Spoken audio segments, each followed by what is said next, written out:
All right, good afternoon, everyone. My name is Marcia Castro. I'm the Endelot Professor of Demography at the Harvard T.H. Chin School of Public Health, and I direct the Brazil Studies program here at the David Rockefeller Center for Latin American Studies. We should have had here Steve Levitsky, the director of the David Rockefeller Center, to do the opening remarks, but Steve just had a bike accident, so I'm filling in for him, and hopefully everything will be okay. So welcome everyone to the second Haddad Distinguished Lecture. We held our annual lecture last year with an economist, Arminio Fraga, who was also president of the Central Bank in Brazil. And this year, we're absolutely honored to have one of Brazil's leading scientists and advocate for science in Brazil, Professor Helena Nader, but I'm going to introduce her in a minute. Before that, I just want to take a moment to tell you a little bit about the man behind this distinguished lecture, Claudio Haddad. So Claudio has had a remarkable career spanning a wide range of fields, including academic, public service, and the private sector. An economist trained at the University of Chicago and Harvard Business School, Claudio taught business administration and then served in Brazil's central bank before moving into the private sector in the 1980s. He's founder and longtime chairman of the board of Insper, which has quickly become one of Brazil's top universities. Insper started off as a business school, but now has expanded into law, economics, engineering, and computer sciences. And I know Steve was going to challenge you, where is political science? So, I'm sure it's coming.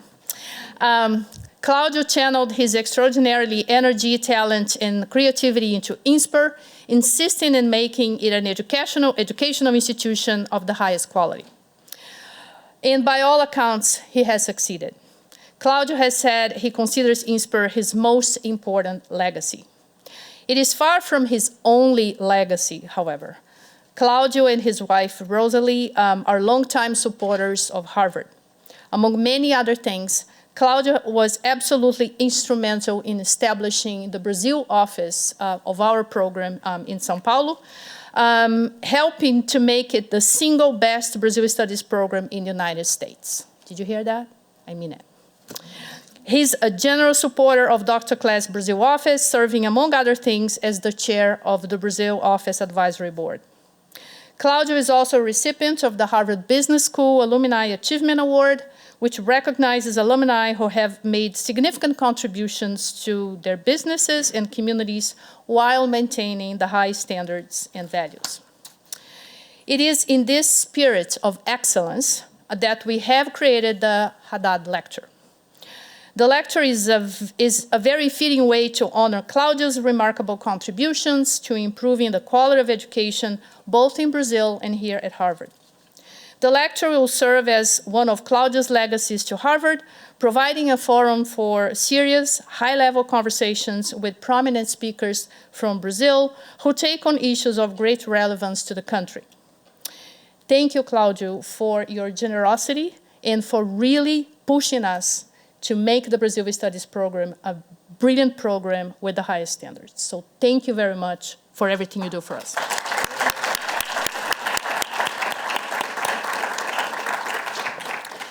So now I want to take a minute to introduce our speaker. Helena Nader is Professor Emeritus at the Medical School of the Federal University of São Paulo, Unifesp, and her research area is molecular and cell biology. She has published extensively. I'm not going to tell you about this. She has been an incredible mentor, hundreds of students, postdocs, fellows, that now hold teaching positions both in Brazil and abroad. But in addition to her remarkable contributions to science, Helena has been committed to promoting gender and racial equity and has contributed to initiatives aimed at reducing the gap in scientific development between regions in Brazil and improving the high level of high school education nationwide. Thanks to her efforts, Unifesp was the first federal university in Brazil to adopt affirmative action. She has been a role model for many for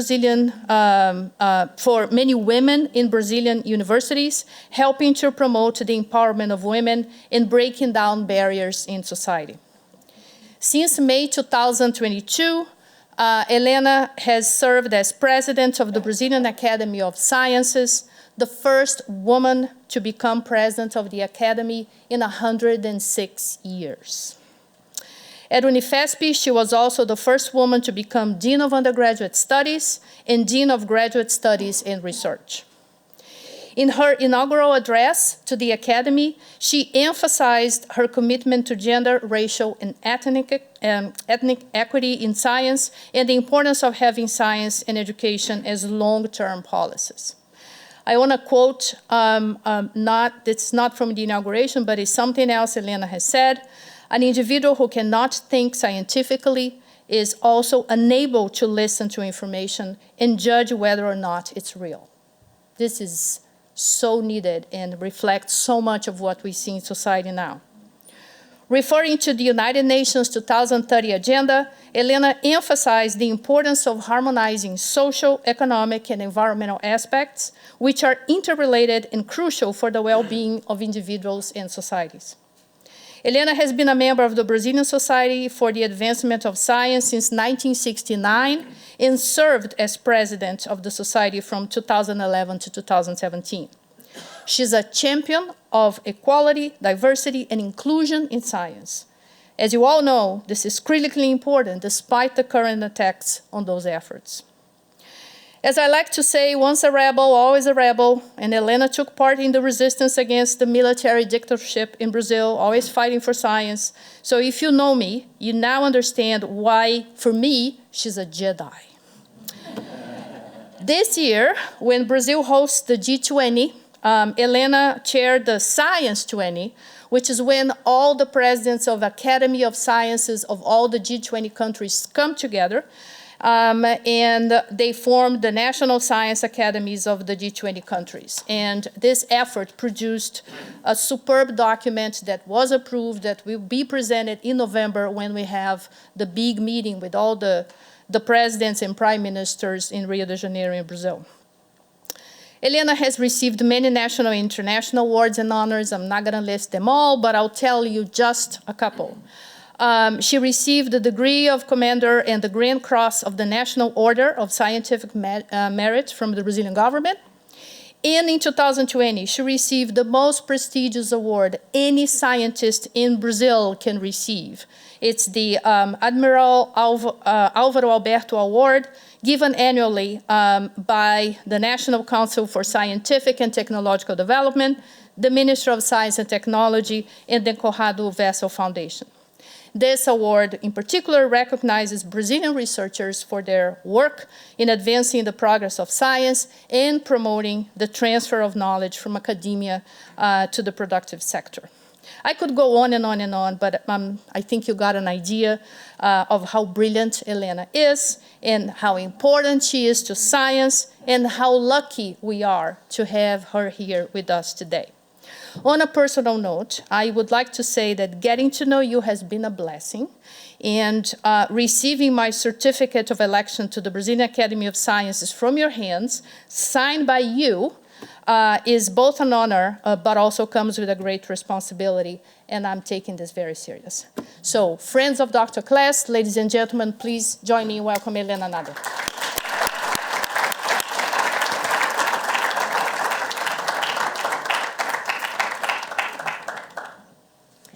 Well, I'm a little bit scared now because she said so many beautiful things about me.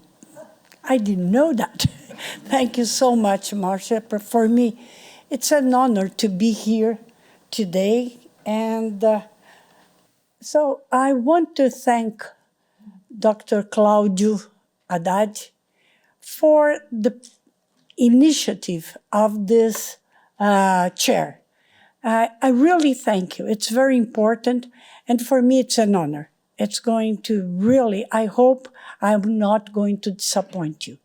And I was thinking, what can I say about prioritizing strategic investments in science, technology, and innovation for Brazil's sustainable future. We are in the David Rockefeller Center for Latin American Studies. So, what can I say that's going to be a novelty? Very little. So I decided that I was going to bring not the view of the Brazilian Academy of Science, but my view of science in Brazil.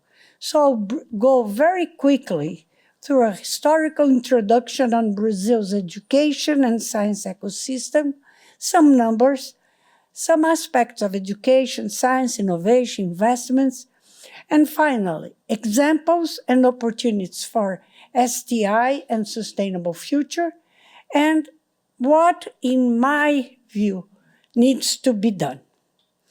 So briefly, I know I'm going back to the discovery of Brazil, and this is something that I want to share with you.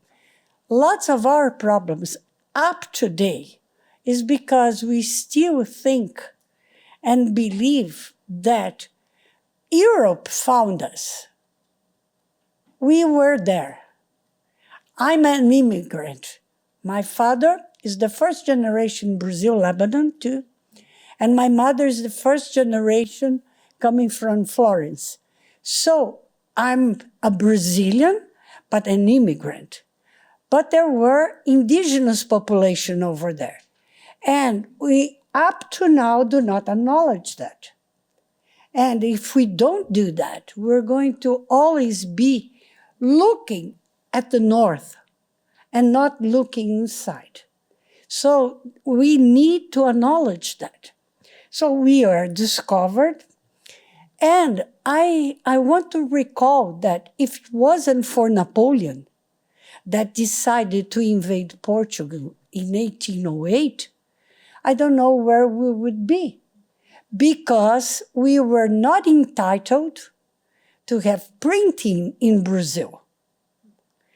We didn't have colleges, universities, totally different than the Spanish Latin American countries, where the first universities started in the 1500s, both in Mexico and Peru.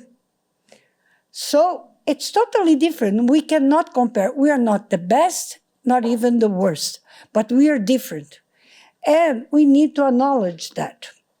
So in 1820, and when Don João VI, Don João VI came to Brazil, he took all the royal family and they really indeed moved to Brazil. They took all the library, all the arts they used to have. And finally, we start having some education. And in 1822, we got independence and became a monarchy. In 1889, my opinion, the first coup of state, because it was the general, the Marechal Deodoro, who proclaimed the Republic, was good friends with the Emperor, Pedro II. And then all of a sudden he declares we are a republican. And several things went on.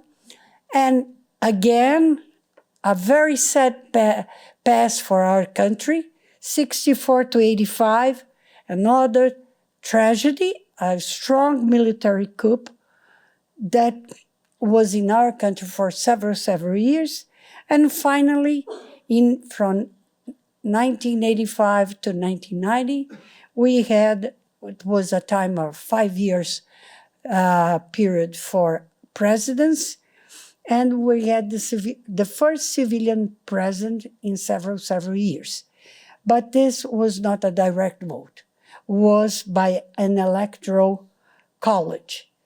And in 1999, up to now, we have the direct vote and for president, deputies, senators, and so on. So our democracy is very young.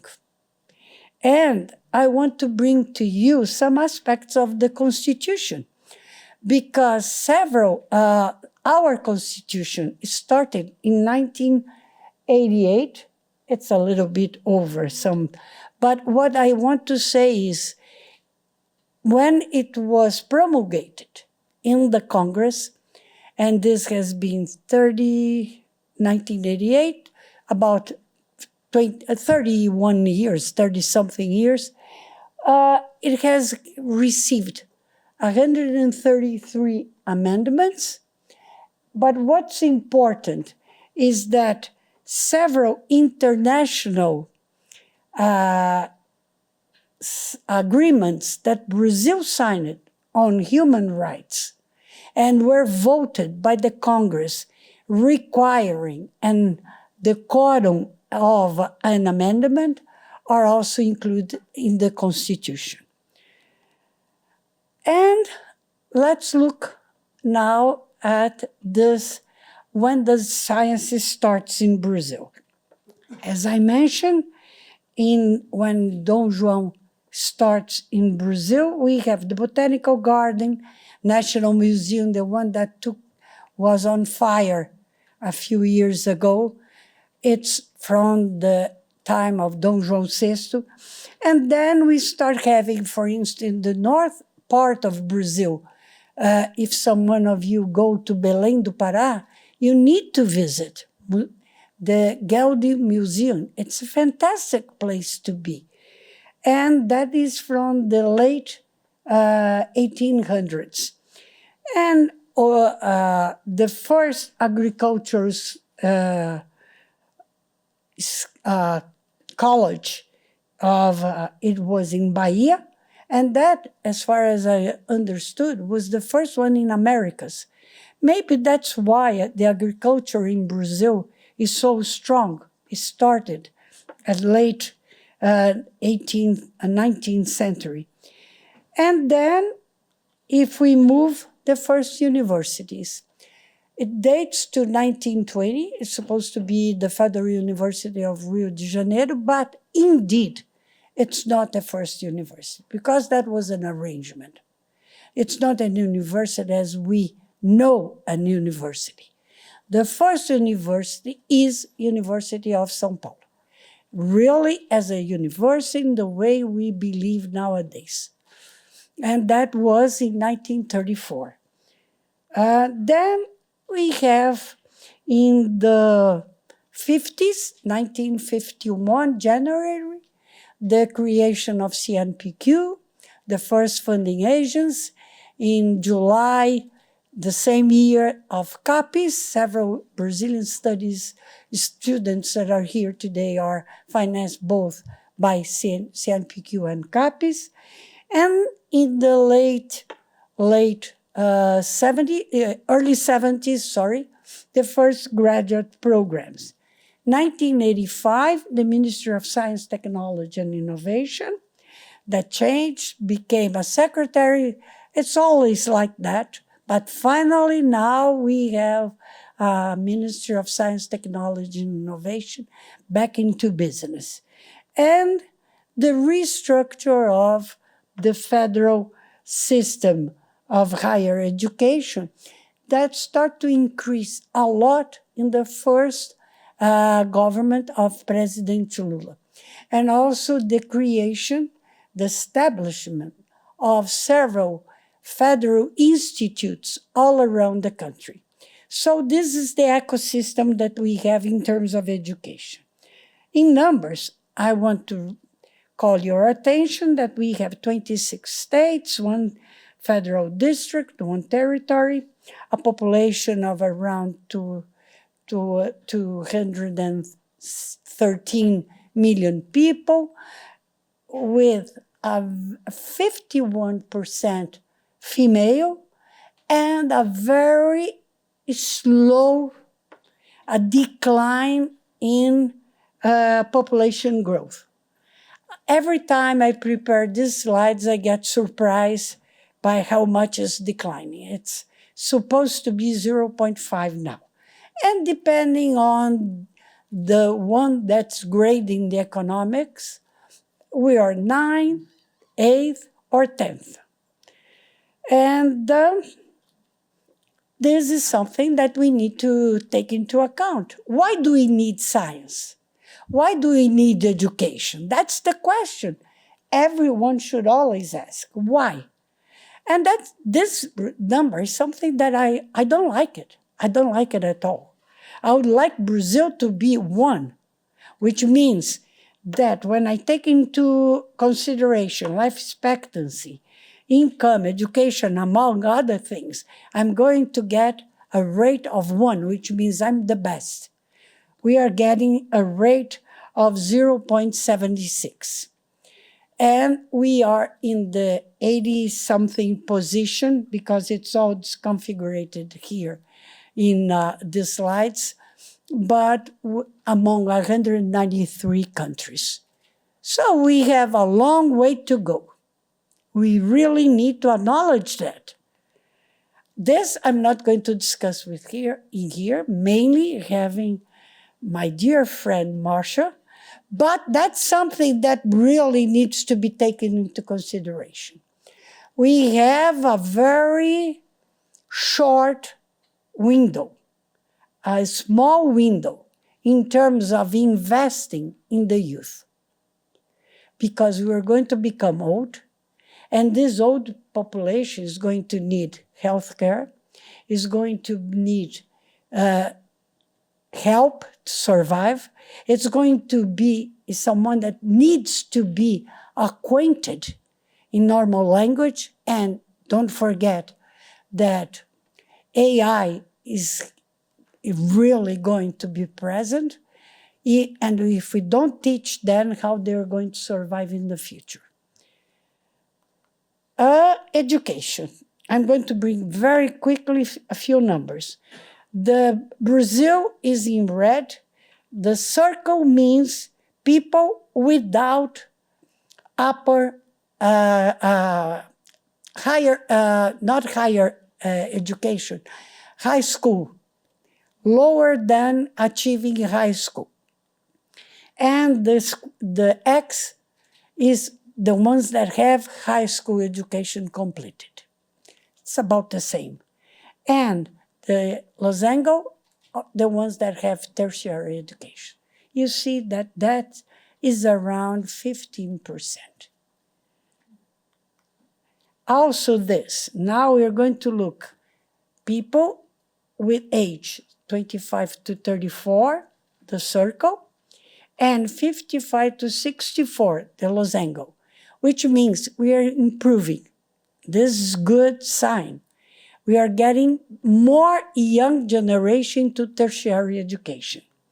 But this is something that really, and this data is on from OECD.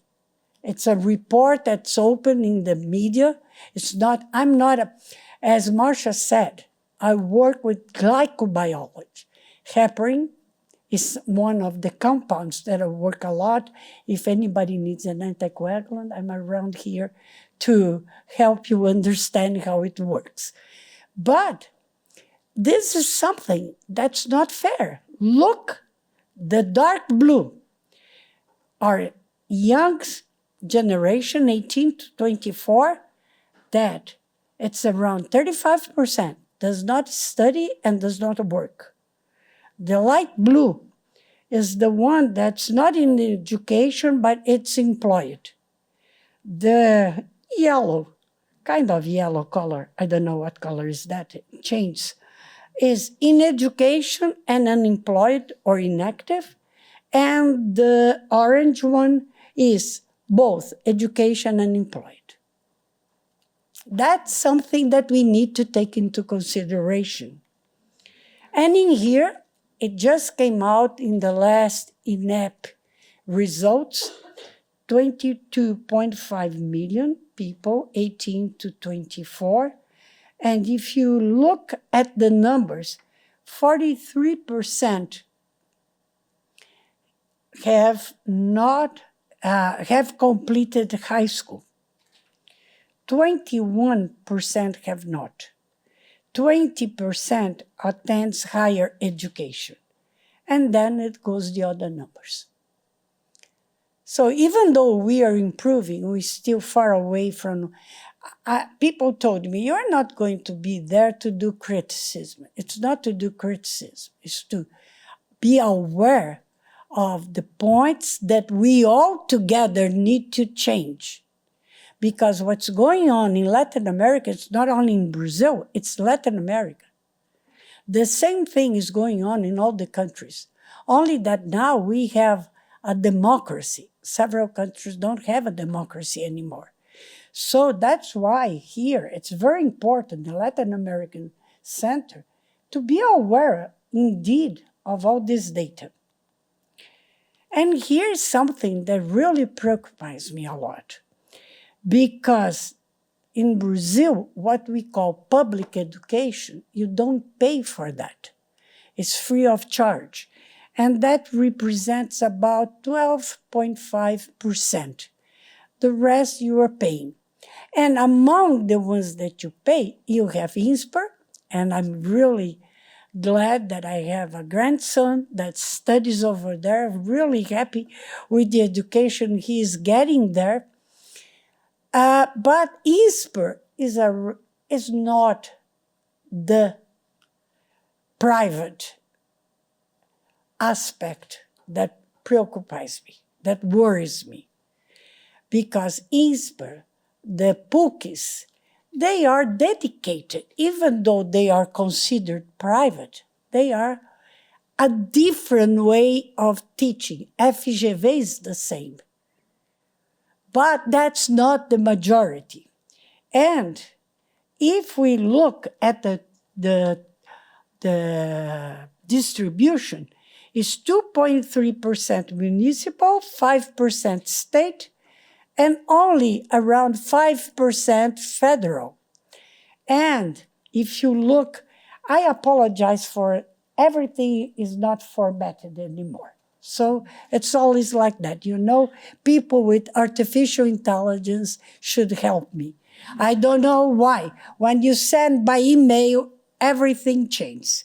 So what I'm really concerned is that it used to be that we used to have more students in evening class. Now we have more students in what we call ensino à distância, e-learning.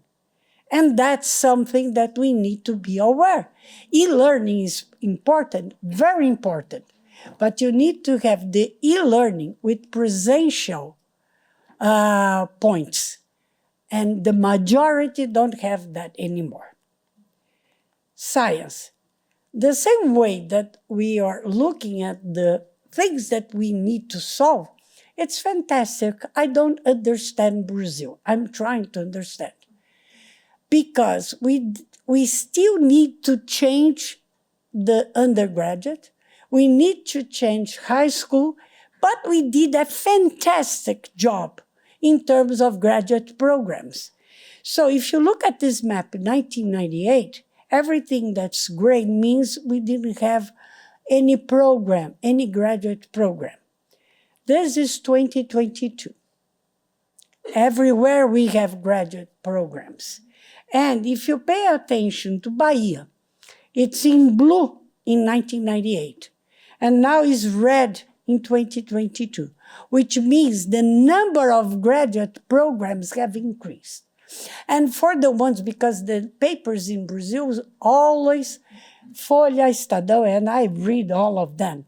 I love them, but I criticize them too, because they could do the criticism, but they also should point to the good sides, that the good points that are happening. And for instance, it used to be that we didn't have any excellent programs of excellence in the North. Now we have programs of excellence in the North, in the South, in the Southeast, everywhere.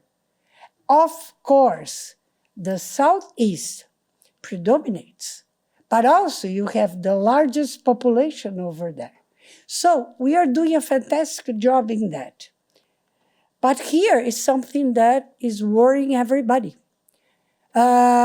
We have the curve means published papers. We are going to get back to that. And if you look at the green is the number of doctorates that were received their degree. In yellow, the masters, and in brownish color, the professional masters, okay?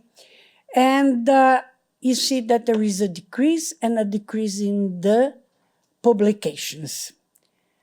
And this, again, it changed everything. But if you're looking here, you see, this is the decrease, 21 and 22, sorry, and 23. And in all areas. And what caught my attention is, of course, health science were the largest number of publications, is the one that declined the most. And if we go, this is the year between 21 and 22. You could say, well, everybody has declined. No, several countries increased. And this is considering all in countries that publish at least 10,000 papers. And here's Brazil. It was all over the media. At that time, Brazil together with Ukraine. We all have 7.3% decrease in number of publications. But if you pay attention, the US also is there. We need to understand what is going on. We really need to understand this data. And this is now this year, 22 and 23. We are not the worst. We are number 3 in the ones that declined the most, okay? But again, the US is there. So we need to understand what is going on. And several countries are still increasing publications. Could be predatory journals, could be several explanations. But someone, that's not going to be me because I don't know how to analyze this data, have to pay some attention to that. And in here is the citation. This is a report that just came out, Clarivates. And if you look, the citation, the world citation is 1. We have around 0.8. But I want to show this in here. Here's Brazil.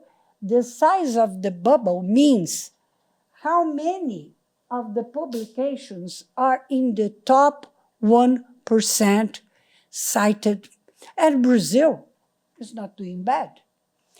Not a single newspaper wrote about this. They just wrote about the average citation. And here is breaking in terms of different areas. So you have agricultural science, that's the average is 0.7 around, and then you have health science, 1.05, which means is above the world citation. And if you look at the percentage of papers in the top 10%, Brazil is doing good. So I'm a critic. I did criticize, but I want to show you where. And in here is collaborations. Some of you asked me the other day, with whom do we collaborate? It varies a lot depending on the area. So all partners is in green. And if you look at USA, we do not collaborate as much in earth and exact science. I don't know why. We need to understand that too. And we do collaborate a lot with continental China in that area. What's going on? And we do collaborate in biological science, health science. So I think this report is something to pay attention. Innovation. I was anxious. I got so depressed that I didn't change the graph because The new Global Innovation Index was just issued last Friday, I think. Yes, last Friday, September 26th, I think. And Brazil, I was hoping that Brazil would raise. And we got a score of 50, which means we are the best ones in Latin America and the Caribbean, but we remain around the same position. We didn't change besides all the efforts. And here is another thing that I want to share with you. As people like to look at how many papers do we publish in collaboration with industry. And if you look at USA, you have something like around 4% of papers in collaboration with industry. And in Brazil is about 1.5. It's increasing, but it's still far from what the country needs. And investments. Well, we're getting better, but not in the way that we need. I took this data, I checked each one of the countries individually using OCDE. And if you look at the countries, Brazil, China, you would see that in 2000, Brazil was investing more than China. Look at the difference now. China, 2021, is investing 2.4 of their GDP, which is much higher than ours, and Brazil is still 1.2. And if you go and move around, you'll see Israel and other countries. Okay? So if you don't invest, you don't have return. And unfortunately, and this is it's an interesting paper that I suggest that every student here should read it, because it was a request from the Congress of the United States. They want to understand why China was going so good in science.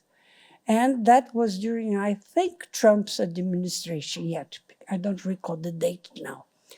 And they found out that they were investing much more money. So if you look at FY22, is an extra that was given by the congressman. And unfortunately, in Brazil, it happened just the opposite. Because we have the framework for fiscal, now the tax framework, the equilibrium that needs to be reached. And the senators voted for taking everything that was science, technology, and innovation from all different ministries would be in the arcabouço fiscal, this framework. But then went back to the deputies and they decided, no, everybody is the same. So they are not seeing that an investment takes time and it's important to happen. Here is what all of you have heard, the Brazilian ones.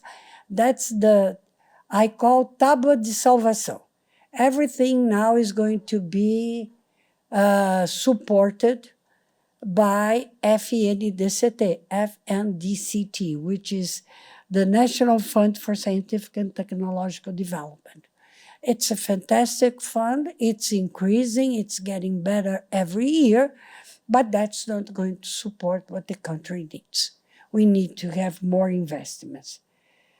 And some opportunities. Don't forget, we need to remember all the time that all 193 countries signed an agreement on the 17 SDGs and leave no one behind. This is a paper also that I recommend everyone to read by Sachs and an economist, Mariana Mazzucato. It's very important because it looks like sometimes economists don't pay attention. No, she's talking very loudly about the importance of having investments in science and to be aware of this. And this I'm going to skip. I'll leave for the ones that want it. So Brazil has natural resources, 12% of the planet fresh water, vast energy potential. We are agriculture leader, and we have biodiversity, all of that. And I'm going to bring to you people some new examples because I'm tired of Petrobras, I'm tired of Embraer. They are good, but there are others. And we need to acknowledge them and say it's important to invest. Look, you invested and something is coming up. So this is about Embrapi. That's a new model of financing, and they are working in different areas, and they work one part is the government, Embrapi, the other is the university or the technological institution, and the other is the industry. And they together are financing,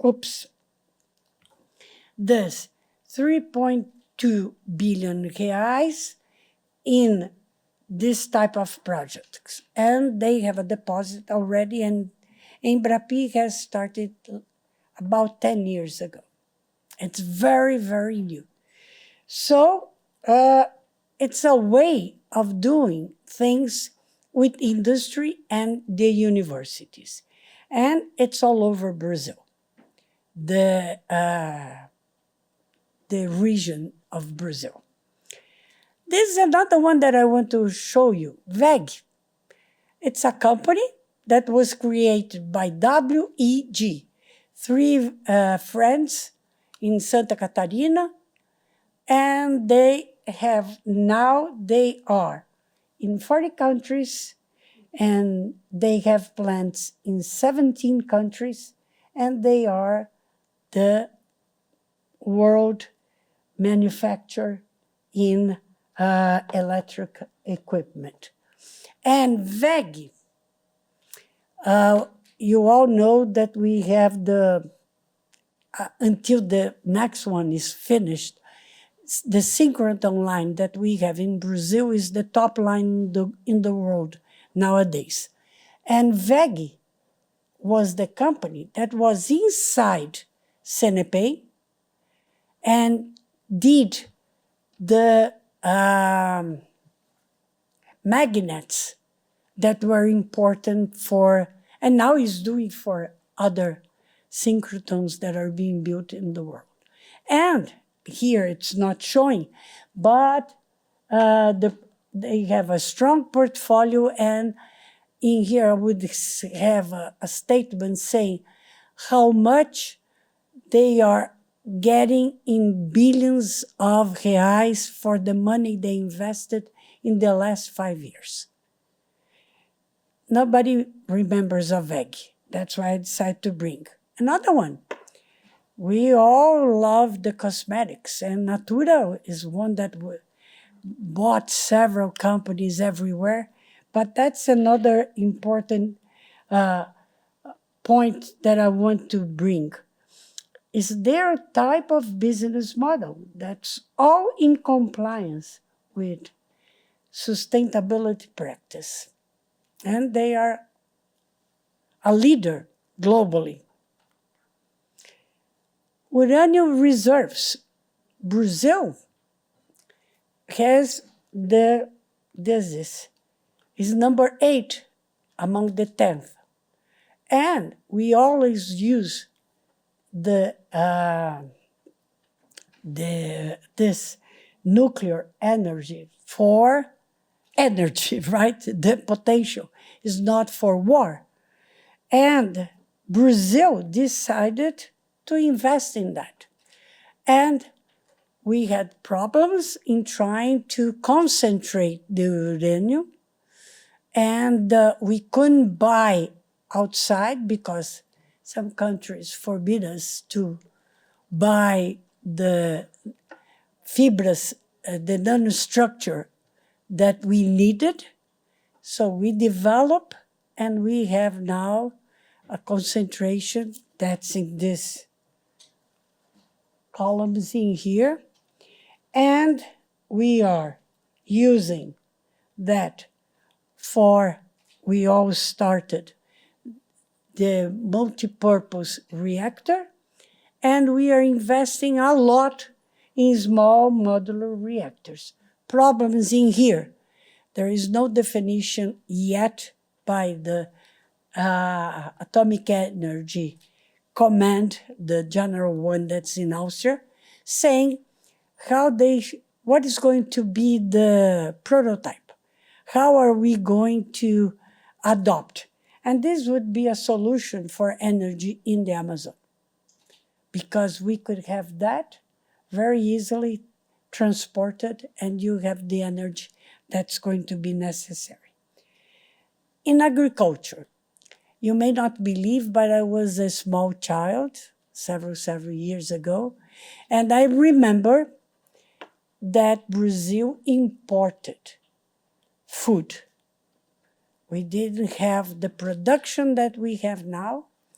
We didn't have cheese. We didn't have enough milk. All of this would come from abroad.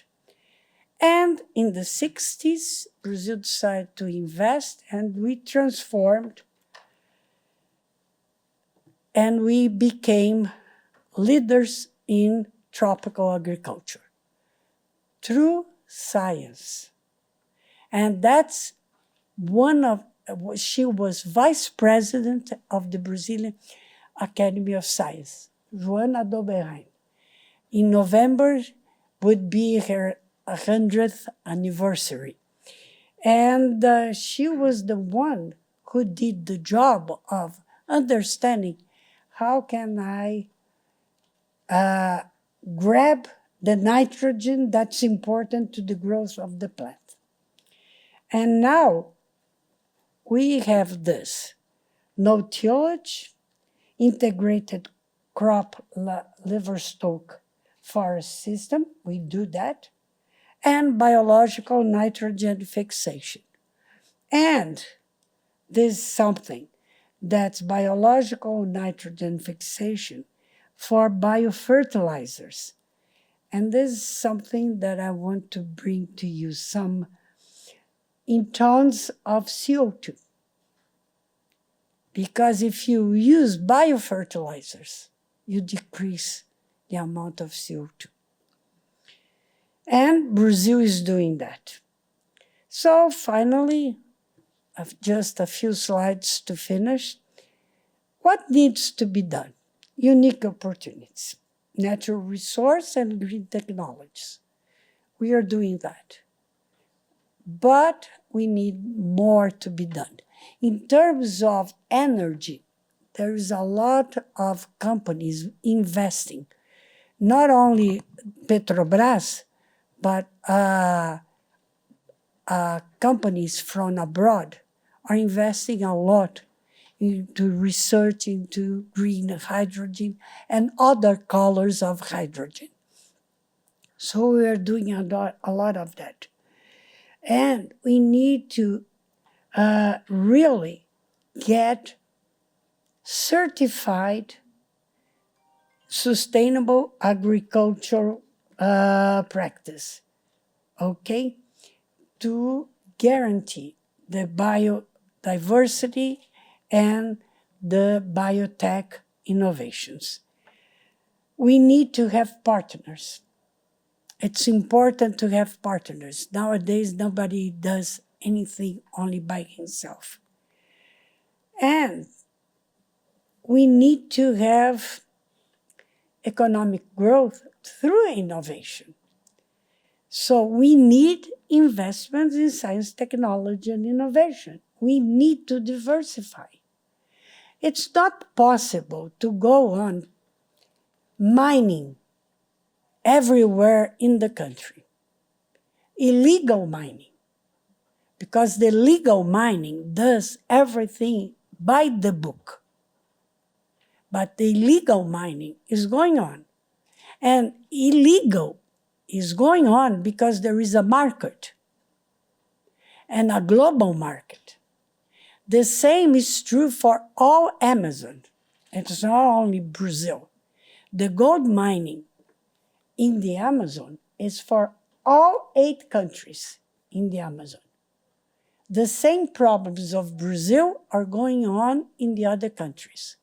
So we need to have a fair discussion on how to stop that. We need, indeed, Brazil needs to be the leader in addressing environmental challenges. We have to have a stronger voice, in my opinion, because it's really important. And the social impact. Why we are doing all of this? For the fun of it, or because there is a population that can get something from that? We can't forget that. Increase funding. We need to have policy alignment, and we cannot forget education and capacity building. And finally, my last slide is about the S20. I was the Sherpa for the S20. The G20 comprised 19 countries and 2 unions: Argentina, Australia, Brazil, Canada, China, France, Germany, India, Indonesia, Italy, Japan, Mexico, Russia, Saudi Arabia, South Africa, South Korea, Turkey, United Kingdom, United States, and now African Union and European Union. And the motto for our meeting was Science for Global Transformation. And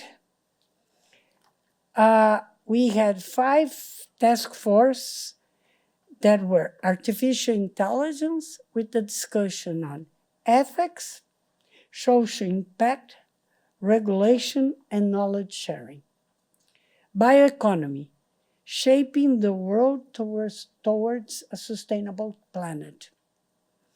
Energy transition process, renewable energies, but we need to take into consideration the social impacts, because we always think that eolic does not affect, it does affect the environment.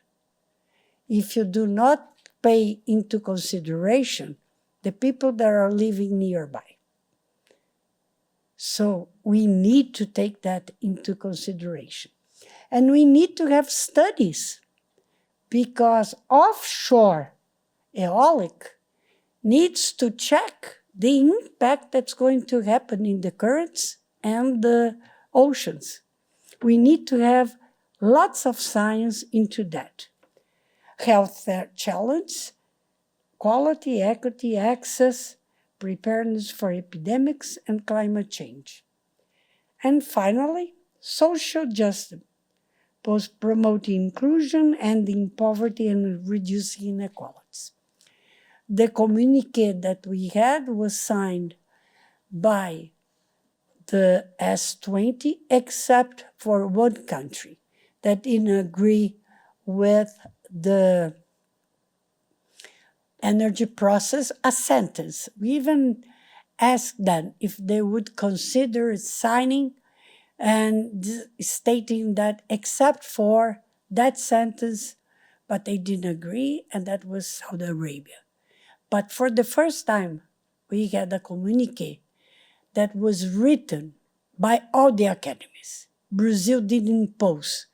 I almost got nuts because I was centralizing all the discussions, and we sent a draft to the academies. They came back with their considerations, and all together during 2 days in Rio, we wrote down the final version that was then taken, because not all presidents were present, taken back to the board of directors of all the academies, and it was finally signed. And I'm really glad, because the G20 countries already accepted everything that we wrote in terms of bioeconomy, with the same wording and the same considerations. So I want to thank you, the David Rockefeller Center for Latin American Studies. I hope, Claudio, I didn't disappoint you. And I want to thank my Brazilian Academy of Science and my alma mater, Escola Paulista de Medicina, who had the courage of deciding 25 years ago, we decided that we need to move into different areas, and we were already a university dedicated to the health aspects, health science, but we became a university now with all areas. So to Unifesp, but especially to my alma mater, Escola Paulista de Medicina, who really, I was a student over there. I had the privilege of being a professor over there, and I had the privilege of tutoring so many fantastic students that came from different countries and from different parts of Brazil. Thank you very much.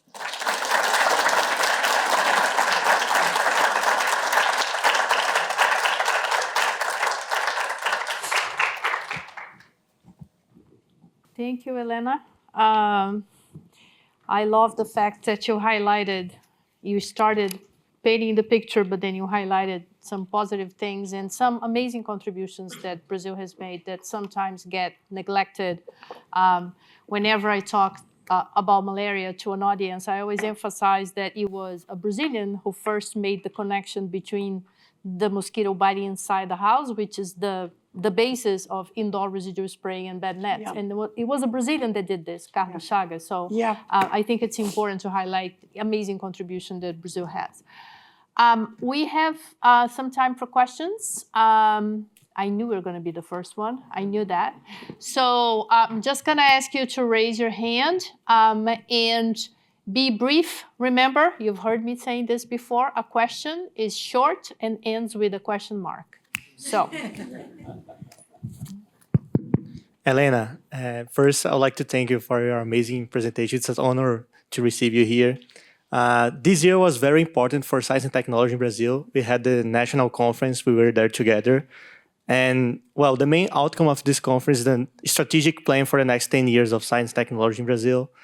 And my question is, I know you are very involved with this as well. And my question is, how do you decide the fields that are going to be invested for these 10 years? I know, like, probably agriculture is going to be one of them. Probably we're going to surf on the hype as well of AI. But overall, like, are we looking for practical outcomes of the research? Like, are we looking for basic science as well? Yeah, it's a good question. Of course, without basic science, you won't have any innovation, neither any technological news. So basic science is the fundamental one. But the big, and this will, I believe, is going to go on, okay? But if you think on investments for technology and innovation, Brazil will need to decide. And it's not going to be one person that's going to decide. In Brazil, we have what's called the CCT, that's the National Council of Science and Technology. All ministers are in this council, and the president is the one that presides the council. And when in his absence, it's the Minister of Science, Technology, and Innovation.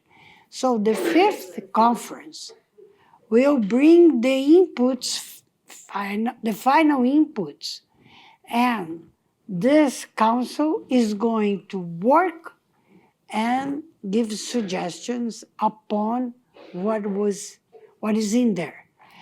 But as I pointed out, I can visualize that nuclear energy is going to be an important issue. And nuclear energy is going to be into that. Agricultural, for sure. Energy transition, because if you can't rely nowadays with the climate change on hydrological power only, because sometimes you don't have enough water. And this is happening, and sometimes you have too much. Look at what happened in Rio Grande do Sul and what is going on in the Amazon. The Solimões is totally dry. And that's something that we need. How do you get electricity to these people?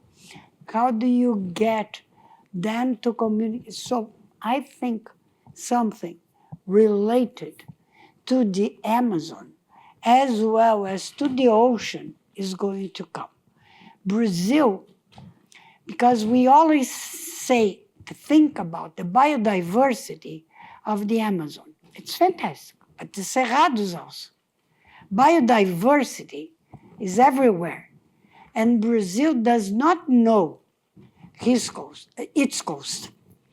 And the ocean has a strong and also you notice that there are several companies trying to get minerals from the ocean.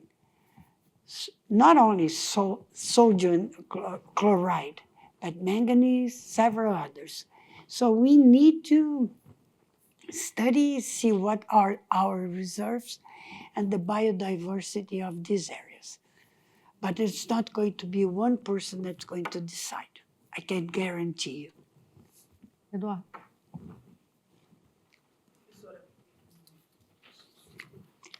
Professor Helena, Marcia, Claudio, thank you for this wonderful opportunity. This is my last Haddad lecture because I'm a senior here at the college. I'm getting very nostalgic, and being able to see Marcia and Helena on the same table is so inspiring. My question is from a story. I know you mentioned that we shouldn't talk about Embraer, but it's a story that comes from the founder of Embraer, Osiris Silva. He was in Roda Viva, and Osiris mentioned the story of talking with the committee of the Nobel Prize and asking them why we don't have Nobel Prize winners, which I disagree. We do have Nobel Prize winners. Several. From Chico Chagas, that we should consider a Nobel Prize winner, to Isabella Teixeira in the IPCC. But Osiris mentioned the story that there's an international perception that we don't value scientists as much as some other countries. And the exact expression he uses is very strong, that we destroy our heroes, our science heroes. And my question to you is, thinking about the future, what could we put in place in order to reverse that and make scientists, from the public school teachers to university scientists, because I consider all of them scientists, to be valued as they should be, and then hopefully with many more Nobel Prize winners? Well, I totally agree with you. We have several. I'm going to mention just a few because I think it's important. Carlos Chagas, okay? There is no Nobel winner, no scientist in the world up to now that did what Chagas did. He described the whole disease, from the mosquito to the human being. But I disagree with Osiris. It's not that Brazil doesn't praise their scientists. Is Brazil doesn't have anybody that goes, because you know how a Nobel is given, right? Everybody knows. So if you don't have a good advocate, you're lost.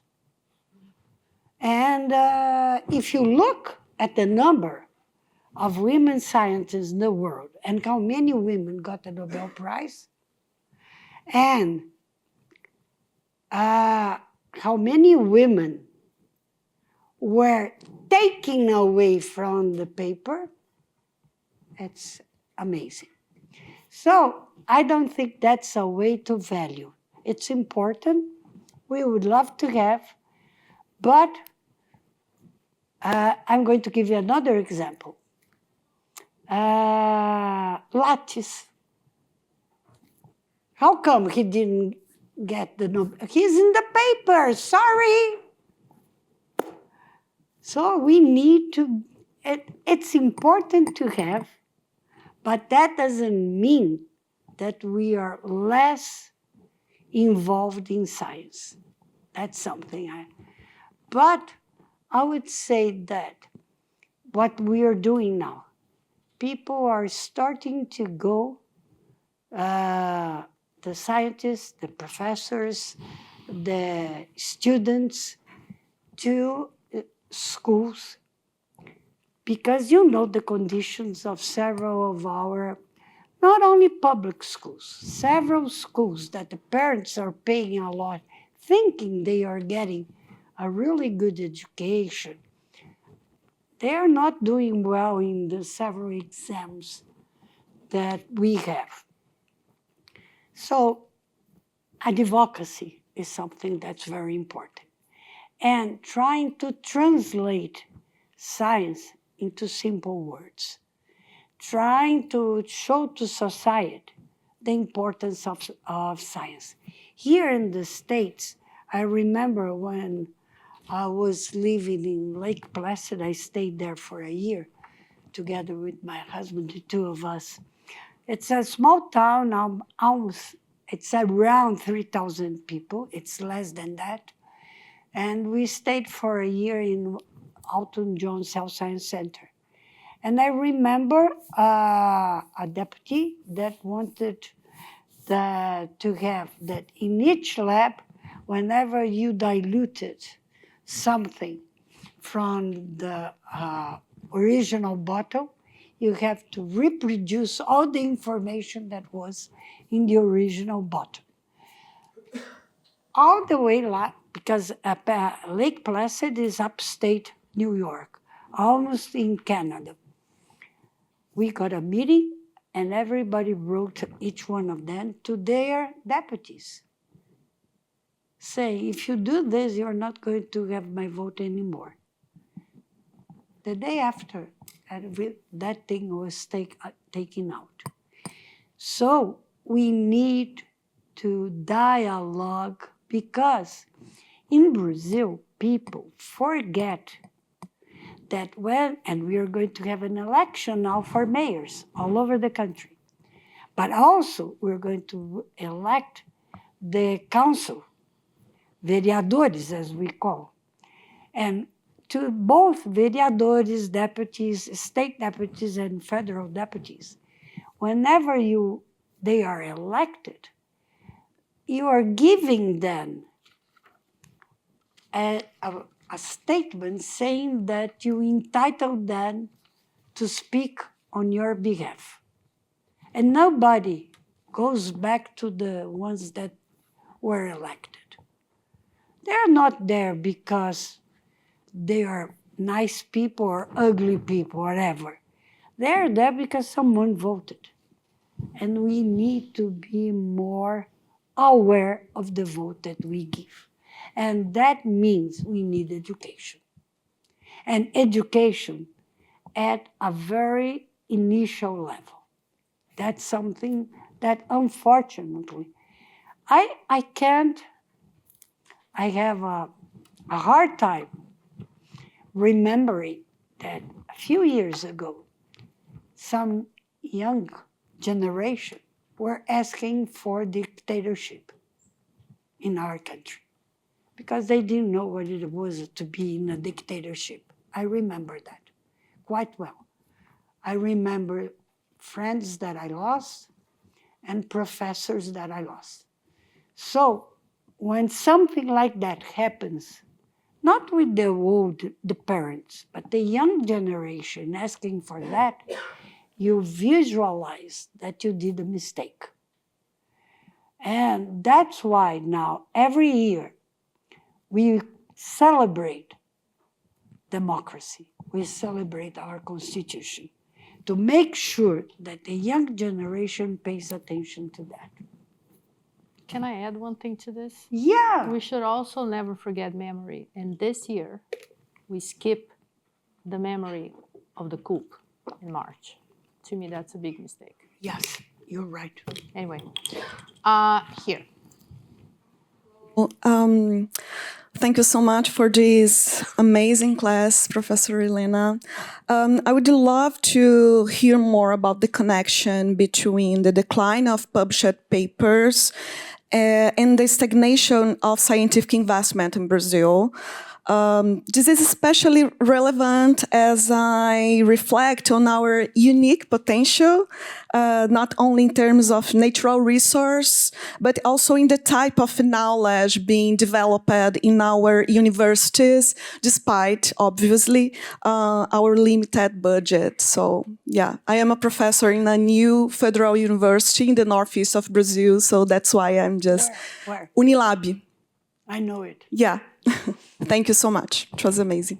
Okay, thank you so much for your question.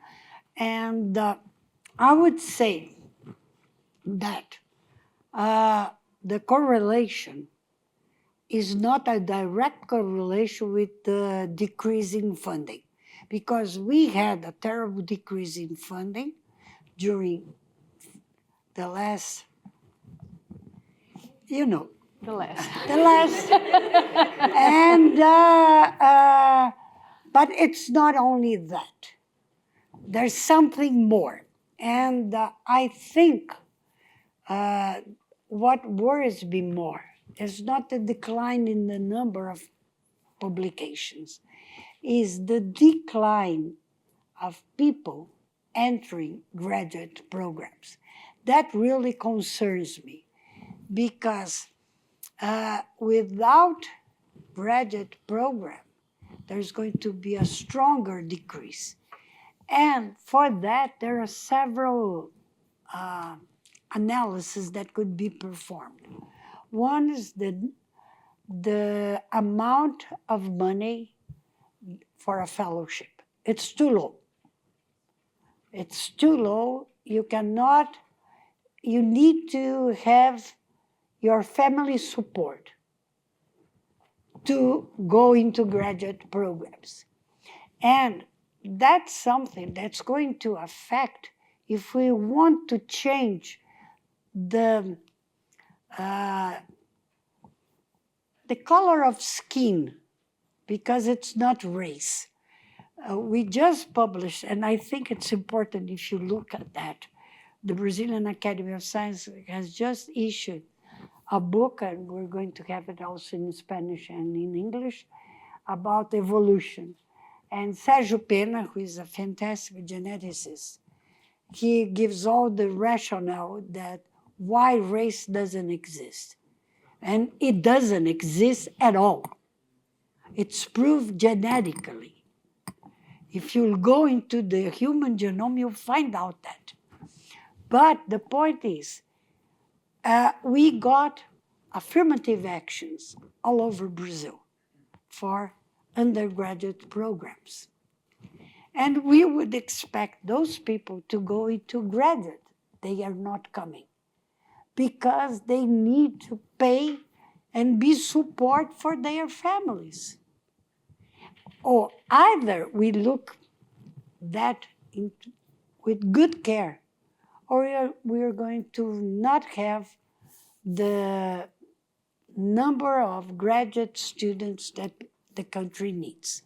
I didn't bring here, but remember there was a Minister of Education that said, why do we need more doctors? And there is a book I can send to you guys the information. 2022, the number of PhDs in the state was around 70,000 people a year. And in Brazil was 20,000. In Germany, 35,000. So if a country like the size of Germany needs more doctors, imagine us that are still trying to do a big step. So there is a problem with funding, but there is something else besides the funding.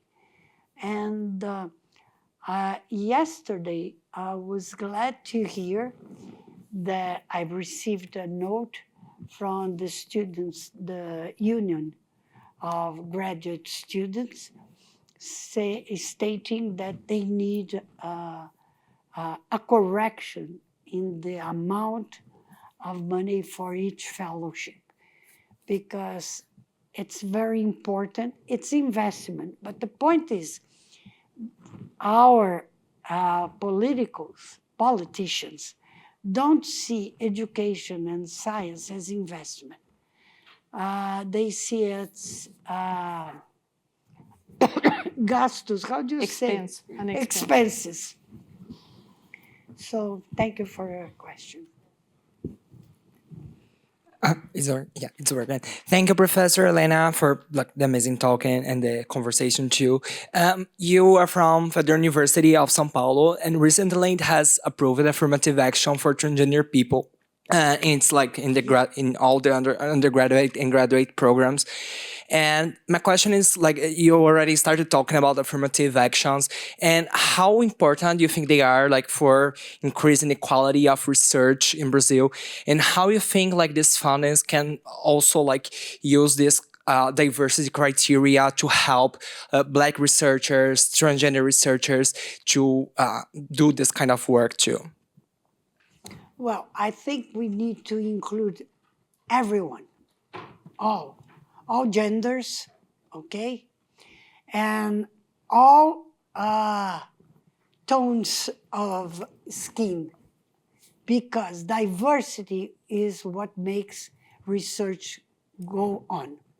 If you exclude, you won't have the different ways of looking at something that you need sometimes to solve a problem. How do you do that?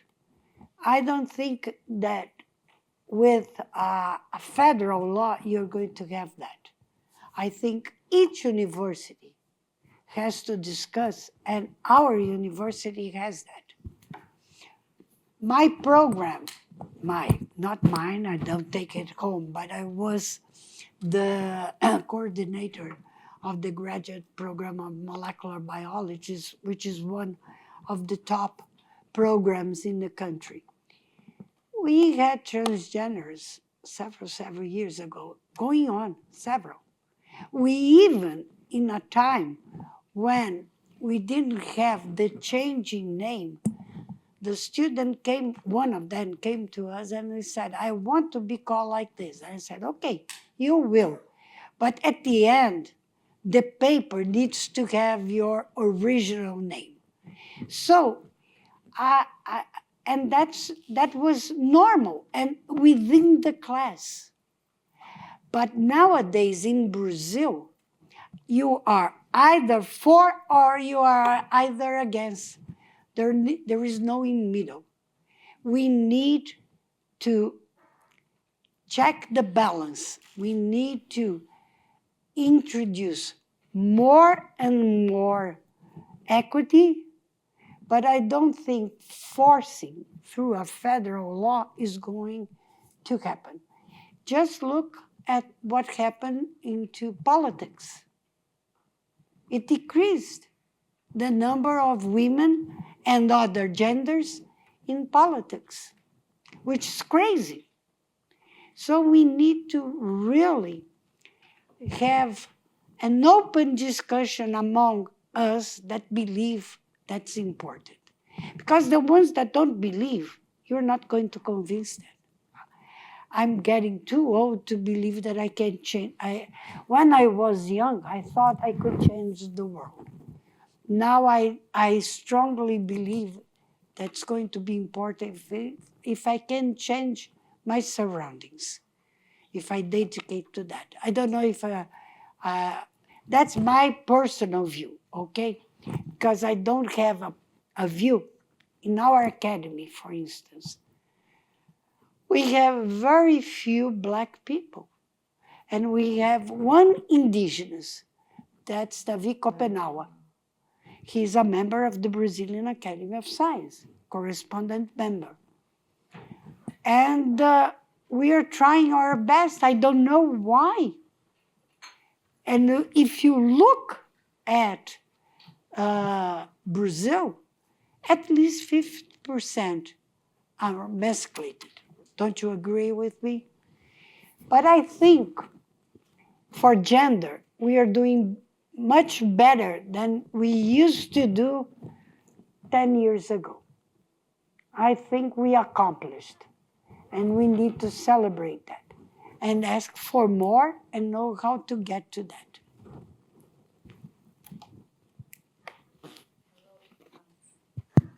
Yeah. Thank you, Professor Helena, for your presentation.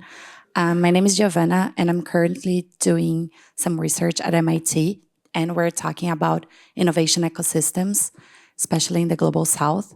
And I wanted to get your insights in what are the key stakeholders to foster innovation, and especially I've been looking into universities, public sector, private sector, but how can we foster this connection between them in a sustainable way? One way is through Embrapi. Embrapi is fostering that. Embrapi was planned similar to, they have something similar in Germany, where you have the institutes and then you have the private sector and they work together. So that's something. BNDES is also doing that now. Now it has even another S in the BNDES, Desenvolvimento Social e Sustentável, right? So that's something.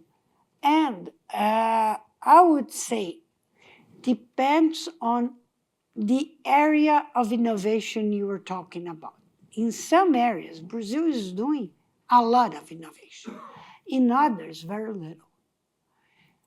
And for instance, in terms of the pharmaceutical industries, that's why the Ministry of Health set up a new program that's going to be dedicated to equipments and also inputs for health. And I hope it works, because the pharma that we have over there from abroad, they do zero. When I say zero, is zero. Zero R&D. Okay? So, and we are not going to, which we should have imposed several years ago. Now it's too late. But we now have all the conditions to improve that together with, for instance, Fiocruz, Butantan. I'm just talking about two that know how to produce, and that together with what would be the power of buying.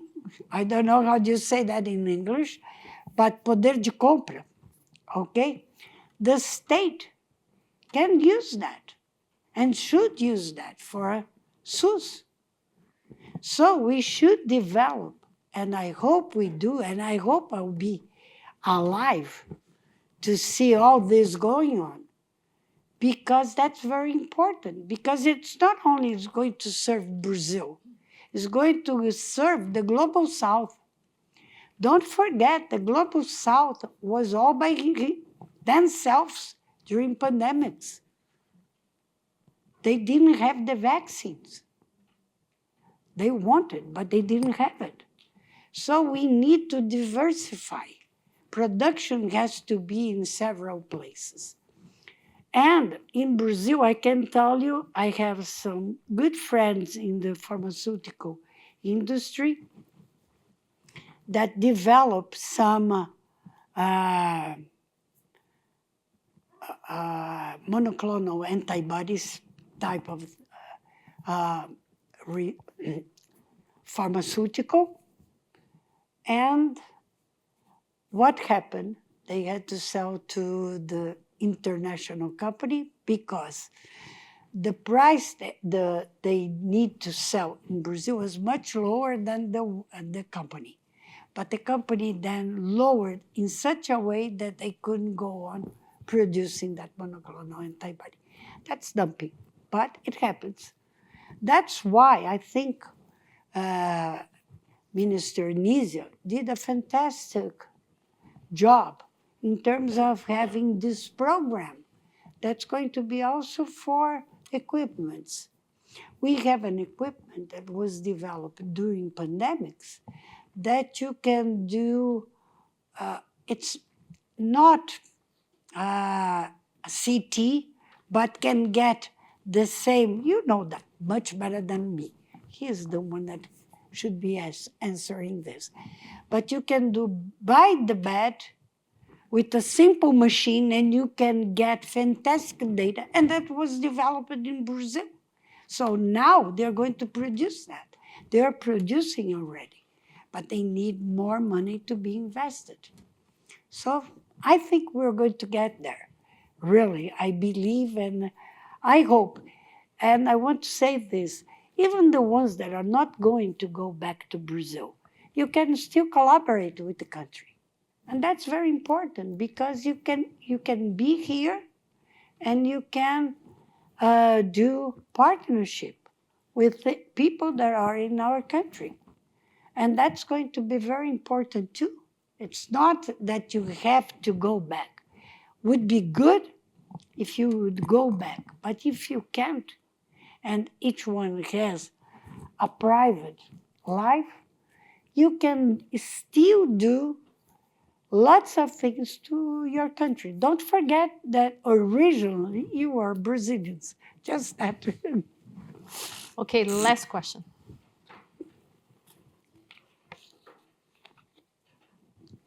Thank you so much. Doutora Helena, Doutora Márcia, muito obrigado. Thank you so much for this. It's such an honor and a privilege to get to meet you. It's another item in my bucket list at DRCLAS. It helps me check off, so thank you very much. My question to you, yesterday and today, you spoke a lot about an issue with the communication of science and how important that is to kind of bridge the gap of the people with the pens in Congress and the people with the pipettes in universities. And in the United States, it's such an issue for science policy in general that many people in Congress, for example, most people are not trained at all in any type of scientific understanding.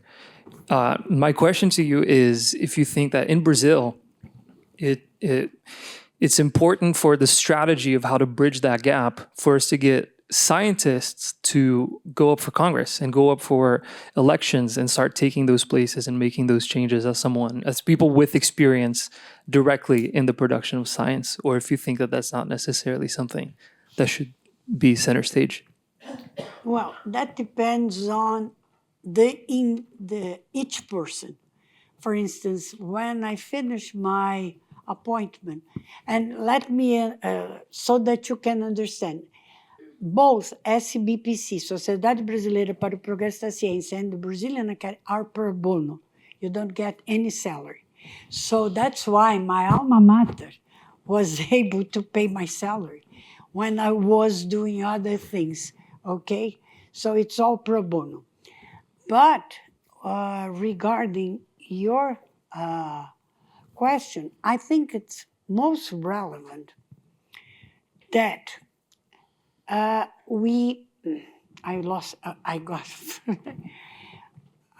goodness, I lost my track of... O que foi que ele perguntou agora? I lost myself. Se os cientistas têm que se candidatar para política. No, because I was going to say this.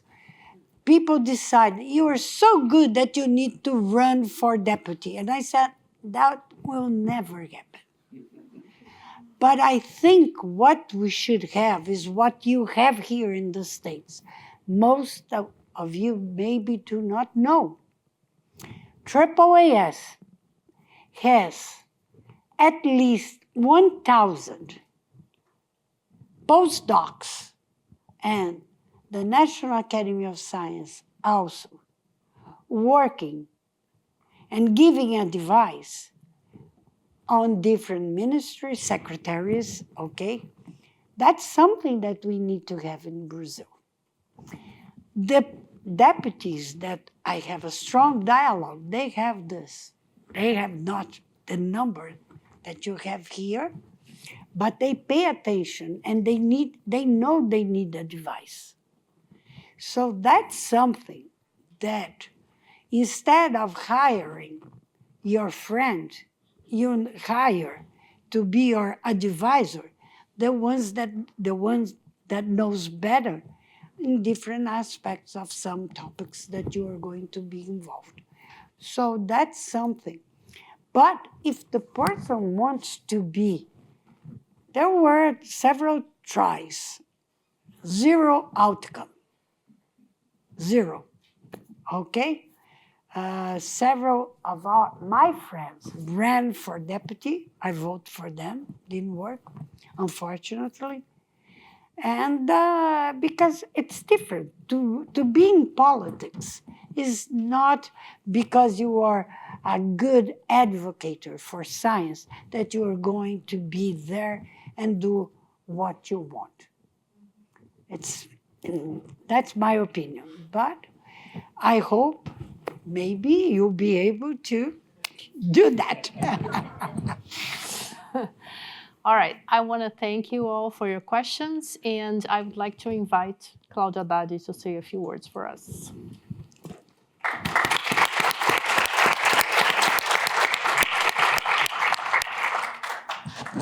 Okay, thank you, Marcia.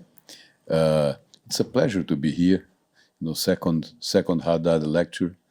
I'm very honored for this, for the thing that Harvard, puts together. Harvard has been a force for good and excellence in the world, and especially in Brazil too. Mainly through the, DRCLAS activities, which have been in various forms and helped in various areas. Harvard students that have come to Brazil and many other things. So we are very happy to be able to support some of those activities and the fellowships that are granted here. I think they have a very strong impact, in Brazil and on the students that come here that certainly become better professionals and better citizens. And I like to thank, especially, I'm very grateful to Helena Nader, who have come here kindly and generously and has given us that excellent talk now. And thank you all, for coming, supporting us. Thank you, Marcia, again, and Harvard, to put this together. So I'm very happy to be here, and thank you all. Until next time.